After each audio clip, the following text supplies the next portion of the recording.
welcome to this week's episode of Gardiner's vlog. As you can tell, it's very wet and windy. So, I thought I'd do a nice little video of all the different sort of animal friendships that we've had here over the years at Gardiner's vlog, past and present. And sort of tell you some of their stories, and I'll reintroduce you to some of the animals as well. So, first up is Panda and Winston. Now, Panda is our 9-year-old female tortie. She's my firstborn. She's down to a little girl. And Winston was one of our first rats. So Winston arrived when he was what's known as a P14, which means he was 14 days old. His eyes weren't even open. He was like the size of my thumb.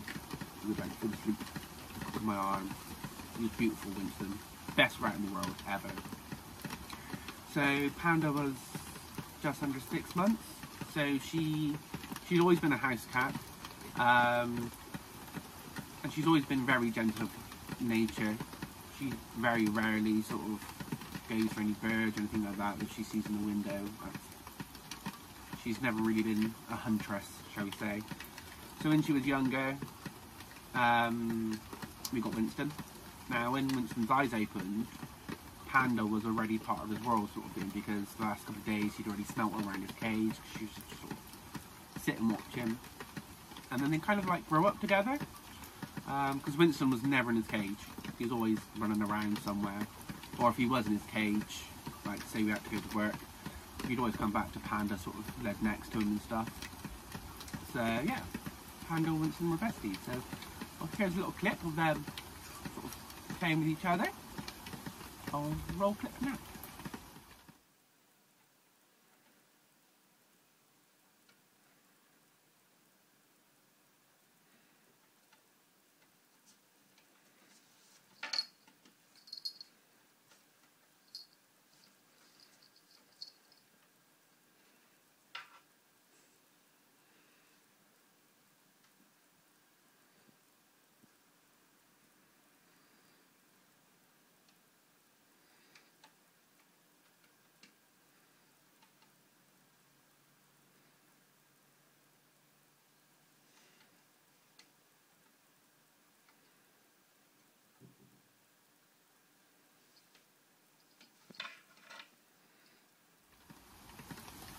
Oh, aren't they cute? So that was Panda and Winston. Now the next little friendship that happened was Bear and Fred. Now Fred arrived as a guest. She was only supposed to stay for a couple of weeks because her previous owner was had a bit of family issues going on. So he asked if he could look after Fred. Oh yeah, that's fine. 7-8 years later, she's still here. So the next clip as I'll show is of Bear and Fred when they kind of first met. That was her travelling cage, so that was the temporary cage that we had. That was supposed to be for a couple of days. Once the decision was made for her to stay, we then went and got her a full big giant cage. But yeah, I'll play that little clip now.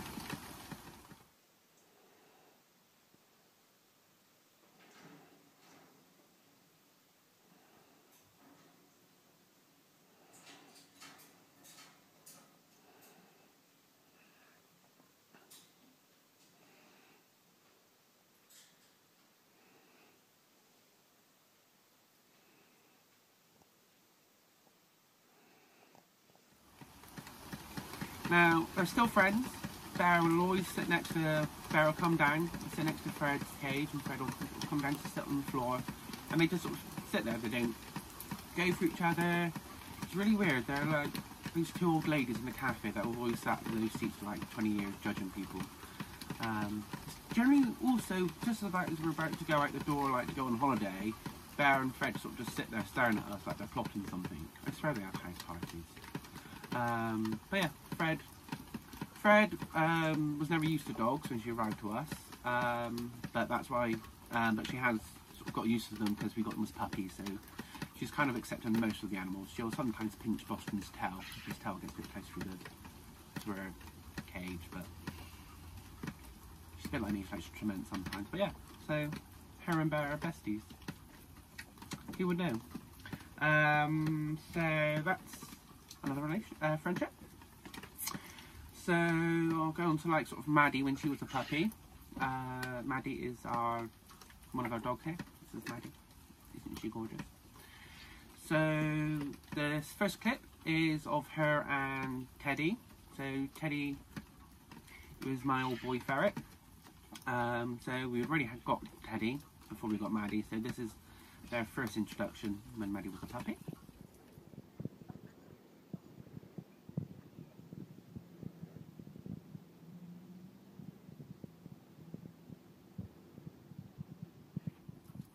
Isn't she cute? Oh, she was such a cute puppy. And then this next clip is when she met Falcor. Now this is Falcor. He used to be he was our old male rabbit. He was kind of like the don of the garden. He sort of was in charge. So this is the first time Maddie met Falcor.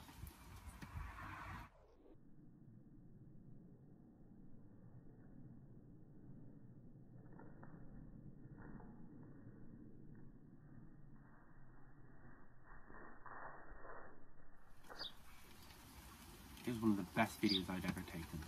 I love it. But don't worry, Falcor was just protecting his girls, but Maddie just took it all in her stride as a day. But they were friends. So here's a picture to prove it. At some points in the garden, it wouldn't be uncommon for Falcor, Maddie, one of the chickens, and a niece and nephew were playing football together. I've got weird animals. So that was Maddie and Falcor. I've got little notes because I've got there's been quite a few. Right, Boston. Now Boston is our beautiful boy. He's our unofficial livestock guardian dog. We didn't buy him. We didn't get him for that reason. He's just a companion. But he's taken it upon himself to look after all the other animals here at Gardiner Flock. So I thought I'd show you a few pictures of him and some of the other animals. So this is him with Bear. The reason he looks like that is because we don't normally let the cats out into the kitchen because the back door is always open, so they only come out when we're supervised. So Boston gets anxious because he's like, they're not supposed to be here. So, but then he's alright now. If we let the cats out, he understands. But if the cats come out by themselves, he gets all panicking like, yeah. So that's him and Bear. This is him and Maddie with some of their friends from a walk that we go out on a weekend. We go up the woods, my auntie. This is their little pack. Quite a few of them. They all love running up the woods. He did have a bestie as well, Boston. So this is Raja. She was Falcor's daughter. Falcor was a bit of a naughty boy. So Raja was his daughter, and unfortunately she lost her mother, so because she had no companion, we made her a house rabbit, and then she kind of fell in love with Boston and would follow him everywhere. If he lay down, she would lay down. So here's a few pictures of them, being all cute and cuddly. What else? So, as I said, he kind of took it upon himself to be our guardian dog. Here's a picture of him guarding everyone, making sure everyone's being happy. Sometimes he likes to help out, so if I let the chickens out and get them in, he does help. Sometimes he herds them in the wrong direction. Yeah.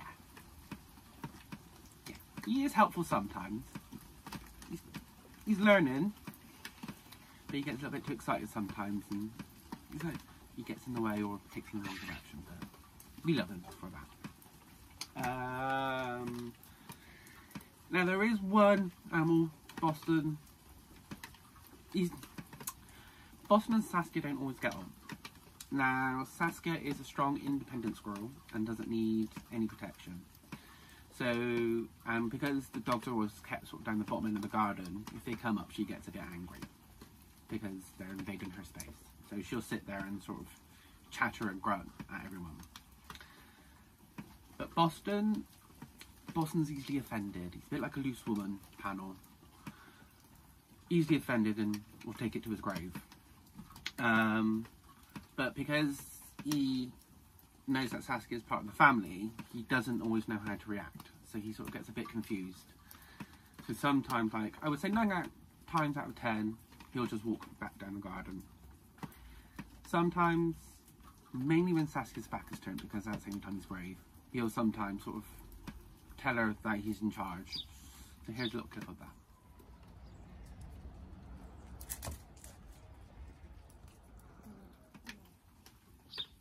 Yeah, Saskia wasn't impressed with that. So this is what, yeah. She told him off after that, so he then walked away. So here's a little video of him, what he's normally like when Saskia's having a go at him.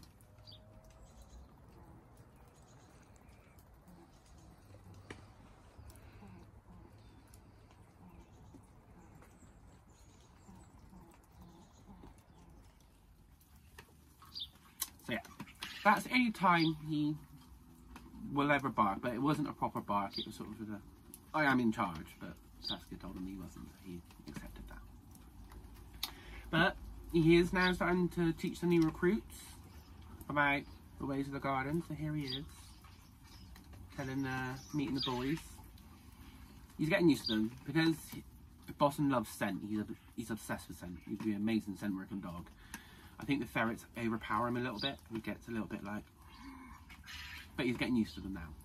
So they have met a couple of times, and he's a good boy. Yeah, it's a bit about Boston and how he helps protect everyone. So the next kind of videos, well, 2 videos, is when Earl first arrived. Well, when I first let Earl, our male rabbit, first let him out into the garden for free running, and everyone in the garden decided to say hello. So here's a couple of clips of that.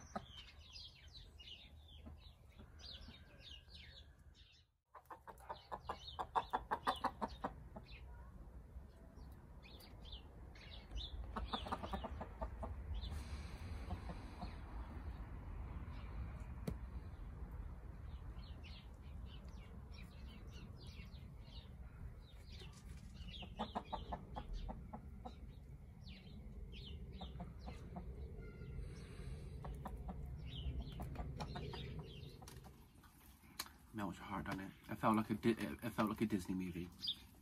So yes, that's Earl's first day. It was surreal. Like I said, it was like a Disney movie. I was like, oh. It was great. Yeah.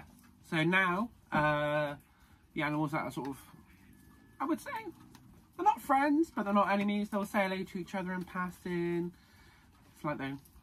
So it's the guinea pigs and the rabbits, basically. They're the only ones sort of that are mixed now. Boston's always on guard. So guinea pig wise, this is Squeak, Rosie, Daisy, and Miss Puggle. And then obviously we've met her on, this is Hazel. So generally they're quite happy out in the garden. The rabbits will come out every now and then, say hello, sit on the grain. So here's a picture of them all sat happily in the lawn. There you go. That's pretty much a lot as well. Most of the friendships that have happened over at Gardiner's plot. So it'll be interesting to see how the boys get on. Teddy was never interested in the rabbits or the guinea pigs. If he was, he'd sort of say hello and then just wander on his way. So I'm not going to introduce the boys to any of the animals, perhaps through mesh, because they are a predator species, and the rabbits and guinea pigs are obviously prey items. So, and these 2 boys they're chaotic energy personified, and it's amazing. I love them. So yes, I'll let you know if I do, like, as they get on. I will be letting them run around the garden on leads, so they might meet some of the animals then, but it will be controlled and make sure no one gets injured and stuff like that. there you go. So that's some of the animal friendships here at Gardiner's Plot. Hope you enjoyed. Don't forget to like, comment and subscribe. And I will see you all next week. Toodle bit.